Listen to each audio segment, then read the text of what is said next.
I've talked about securing your website in the past, but today I'm going to go a bit deeper and give some stats and ideas on how to deal with website hacks. I'm Braden Walker, and you're watching the Web Advice Video Podcast.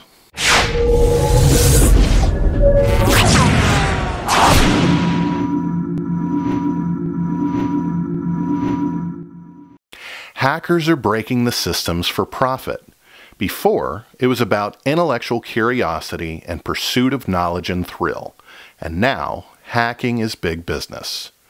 That's a quote from one of the most famous hackers, Kevin Mitnick.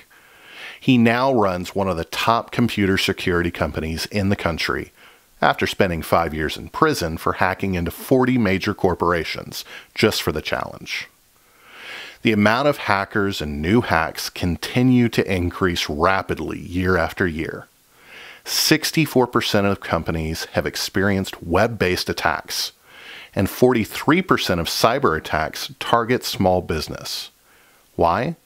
Probably because small businesses are the least likely to notice or do anything about it.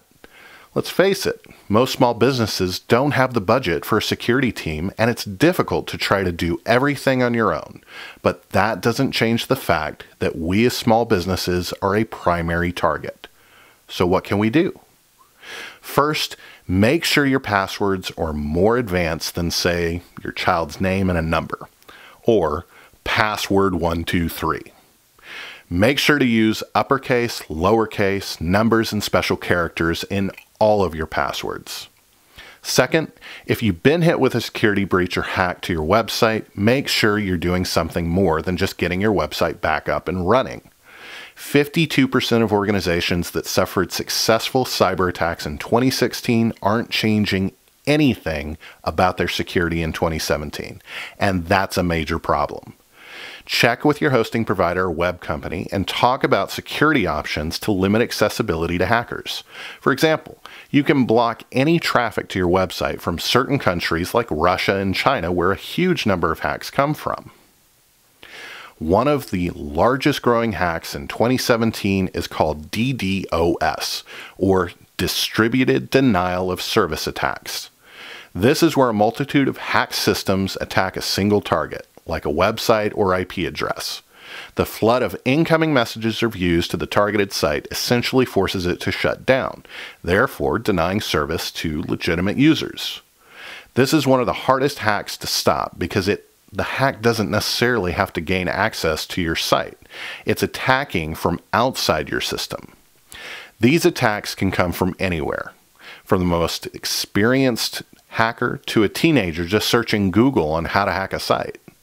You may have just seen recently that a teenager in the UK was responsible for 594 DDoS attacks and 1.7 million breaches worldwide on companies like Sony over a span of a year and a half by creating a hack-for-hire business.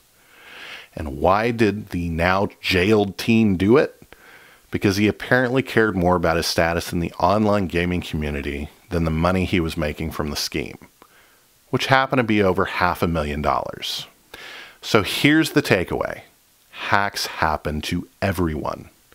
Being prepared for them will help and hopefully avoid the disaster they bring. Make sure to have backups of your site, and if you have an older site, update it because old software does not stay secure. In today's world of ever-changing technology, we have to stay on top of our game because there is always someone out there looking to take advantage. And any hackers that happen to be watching this, you have an amazing mind and talent. Please use it to create something beautiful instead of tearing down what others have created. If you found this video helpful, tune in next time and subscribe to our YouTube page. If you have any questions that you'd like to submit for future podcasts, or if you just have questions about your website and need help, email us at info@txadinternet.com. I'm Braden Walker, and you've been watching the Web Advice Video Podcast, brought to you by TxAd Internet. We'll see you next time.